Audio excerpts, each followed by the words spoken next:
আমার প্রিয় দশম শ্রেণীর ছাত্রছাত্রীরা, আজ আমরা শুরু করব এক বিশেষ পর্ব, যেটাকে আমরা নাম দিয়েছি কোশ্চেন অ্যান্সার গেম বা পড়া খেলা। এখানে আমরা লাইফ সায়েন্সের একটি মক টেস্ট পরীক্ষা নেব, যার ফুল মার্কস 20, যার কোনো সময়ের লিমিটেশান নেই। তোমরা পরীক্ষাটাকে দেবে, সুন্দর করে পরীক্ষা দেওয়ার জন্য প্রস্তুত হয়ে বসো, খাতা পেন নিয়ে বসো। আজকের প্রথম প্রশ্নটা হলো, বংশগতির জনক বলা হয় মেন্ডেলিফ, বি ওয়াটসন ও Crick, C Mendel, D Hugo de ভ্রিসকে। তোমরা সঠিক উত্তরটা নির্বাচন করে শুধুমাত্র দাগ নম্বরটা লিখে ফেলো। নিশ্চয়ই তোমরা উত্তরটাকে লিখে ফেলেছো বলে আশা রাখছি। লেখা হয়ে গেলে আমরা পরের প্রশ্নটাতে চলে যাব।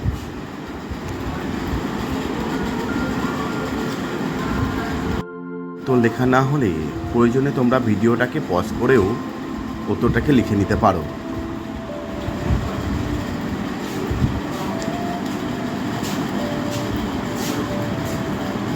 পরের প্রশ্নটি হলো, সেন্ট্রোমিয়ারবিহীন ক্রোমোজোমকে বলা হয় A metacentric chromosome, B acrocentric chromosome, C polycentric chromosome, D acentric chromosome. তোমরা উত্তরগুলোকে ভালো করে দেখো এবং সঠিক উত্তরটাকে নির্বাচন করে লিখে ফেলো। আশা করছি তোমরা সঠিক উত্তরটাকে নির্বাচন করতে পেরেছ। সঠিক উত্তর নির্বাচন হয়ে গেলে আমরা পরের প্রশ্নতে যাব। এখন পরের প্রশ্নে যাওয়া যাক। আমরা দেখে নেব পরের প্রশ্নটা কি বলছে। পরের প্রশ্নটি, সেন্ট্রোমিয়ার ক্রোমোজোমের শেষ প্রান্তে অবস্থান করলে ক্রোমোজোমকে বলা হয় A submetacentric chromosome, acrocentric chromosome, C telocentric chromosome এবং ডি পলিসেন্ট্রিক ক্রোমোজোম। তোমরা এই চারটে উত্তরের মধ্যে যে সঠিক একটি উত্তর আছে, সেই সঠিক উত্তরটাকে তোমরা নির্বাচন করে লিখে ফেলো। নিশ্চয়ই তোমরা পারবে বলে আমি আশা রাখছি। এই পর্বের উত্তর হয়ে গেলে আমরা পরের প্রশ্নে যাব। পরের প্রশ্নটি হলো, পশ্চাৎ পিটিউটারি গ্রন্থি নিঃসৃত একটি হরমোনের নাম লেখো। A ADH, B ACTH, C TSH এবং ডি এসটিএইচ। ভালো করে দেখে নাও। নিশ্চয়ই তোমরা উত্তরটাকে সঠিকভাবে নির্বাচন করতে পারবে বলে আমি আশা রাখছি। নিশ্চয়ই তোমাদের এতক্ষণে লেখা হয়ে গেছে। তোমাদের লেখা হয়ে গেলে আমরা এখন পরের প্রশ্নটাই যাব। পরের প্রশ্নটি, রেড গ্রন্থি থাকে পটকার অগ্রপ্রকোষ্ঠে, পটকার পশ্চাৎ প্রকোষ্ঠে, উভয় প্রকোষ্ঠে, ডি ফুলকার নিচে। তাহলে রেড গ্রন্থি থাকে কোথায়? তোমরা নিশ্চয়ই উত্তরটাকে সঠিকভাবে নির্বাচন করতে পেরেছো বলে বা পারবে বলে আমি আশা রাখছি। লিখে ফেলো উত্তরটা। নিশ্চয়ই এতক্ষণ তোমাদের উত্তর লেখা হয়ে গেছে। আমরা এখন পরের প্রশ্নে যাব। পরের প্রশ্নটা যা যাক। রেটিয়া মিরাবিলিয়া এর কাজ এ গ্যাস শোষণ করা, বি গ্যাস উৎপন্ন করা, সি গ্যাস শোষণ করে মাছকে ভাসতে সাহায্য করা, ডি গ্যাস উৎপন্ন করে মাছের ডুবতে সাহায্য করা। আশা করছি তোমরা প্রশ্নের উত্তরটাকে সঠিকভাবে নির্বাচন করতে পেরেছ। তোমাদের লেখা হয়ে গেলে এখন আমরা পরের প্রশ্নটায় যেতে চলেছি।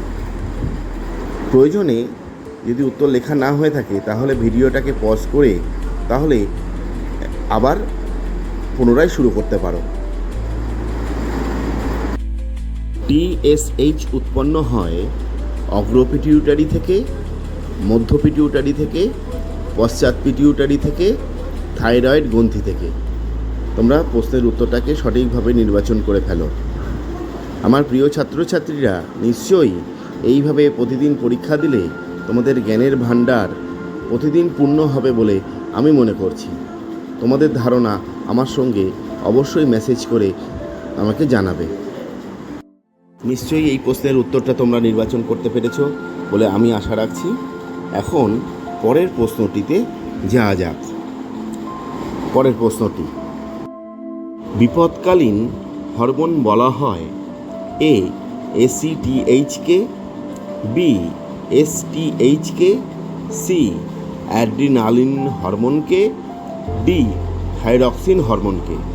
তোমরা নিশ্চয়ই হরমোনের কাজগুলো মনে করতে পারছো। মনে করতে পারলেই এই উত্তর তোমরা সঠিকভাবে দিতে পারবে বলে আমি আশা রাখছি।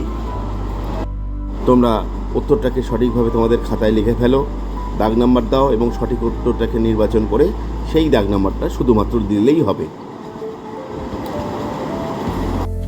পরের প্রশ্নে যাওয়া যাক। পরের প্রশ্নটি হলো, ডেনড্রন হলো এ নেফ্রনের অংশ, বি নিউরনের অংশ, সি হৃৎপিণ্ডের অংশ, ডি বৃক্কের অংশ।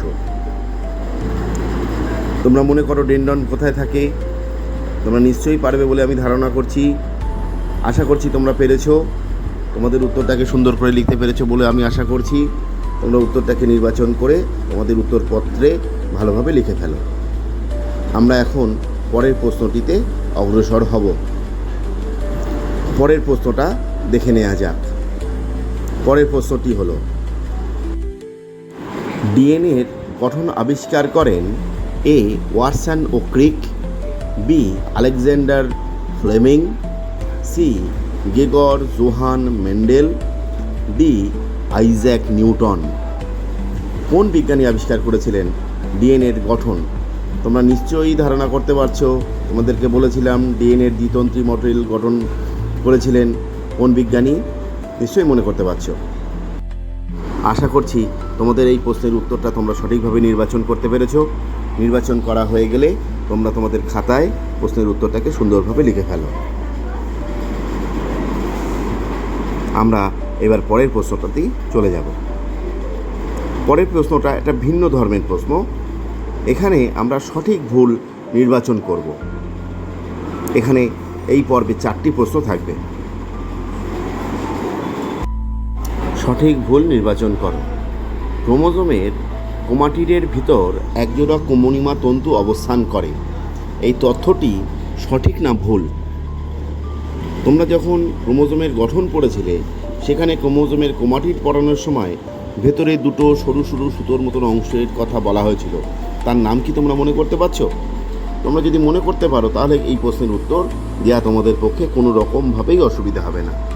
আশা করছি তোমরা নিশ্চয়ই উত্তরটাকে সঠিকভাবে বলতে পেরেছো। এটা সঠিক না ভুল নিশ্চয়ই তোমরা এটা নির্বাচন করতে পেরেছো বলে আমি আশা রাখছি।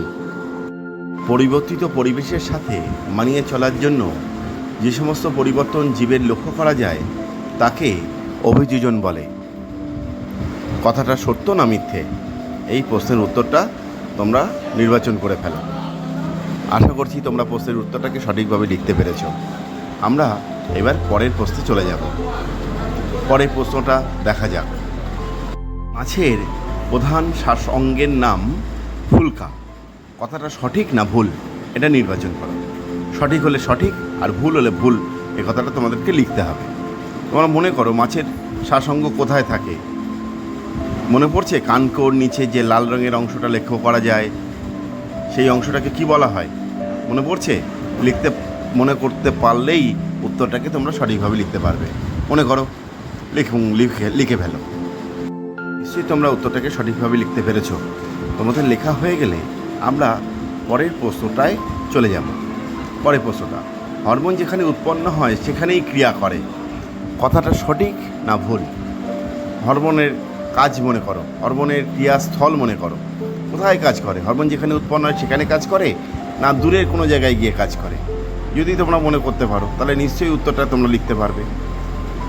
উত্তরটা তোমরা লিখে ফেলো।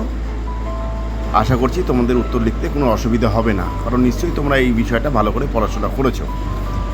এইবার আমরা পরের প্রশ্নে আবার চলে যাব। পরের প্রশ্নটায় যাওয়া যাক। পরের প্রশ্নগুলো একটু ভিন্ন স্বাদের।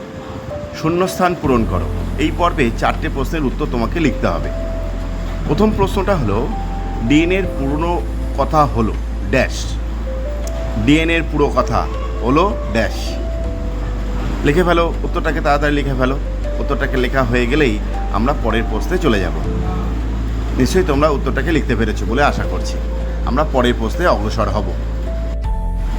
পরের প্রশ্নটা, ACTH এর পুরো কথা লেখো। ACTH এর পুরো কথা লেখো। নিশ্চয়ই তোমাদের মনে পড়ে যাচ্ছে ACTH এর পুরো কথাটা কী ছিল। তোমরা লিখে ফেলো তোমাদের উত্তর পর্বে। লেখা হয়ে গেলে আমরা পরের প্রশ্নে অগ্রসর হব। আমরা পরের প্রশ্নে যাব। নিশ্চয়ই তোমাদের লেখা হয়ে গেছে। এবার পরের প্রশ্নটা দেখা যাক। প্রশ্নটি হলো, স্নায়ুতন্ত্রের গঠনগত এবং কার্যগত একককে বলা হয় ড্যাশ। কি বলা হয়? ভালো করে মনে করো। স্নায়ুতন্ত্রের গঠনগত এবং কার্যগত একককে কি বলা হয়? নিশ্চয়ই তোমাদের মনে পড়ে গেছে এতক্ষণ। উত্তরটা মনে পড়ে গেলে লিখে ফেলো। তোমাদের লেখা হয়ে গেলে আমরা পরের প্রশ্নে আবার অগ্রসর হব। পরের প্রশ্নে যাওয়া যাক। নিশ্চয়ই তোমরা লিখে ফেলতে পেরেছো আশা করছি। পরের প্রশ্নটায় যাওয়া যাক। পরে 4 দাগের প্রশ্নটাকে ভালো করে দেখো। BMR অর্থাৎ বেসাল মেটাবলিক রেট নিয়ন্ত্রণে সাহায্য করে ড্যাশ হরমোন।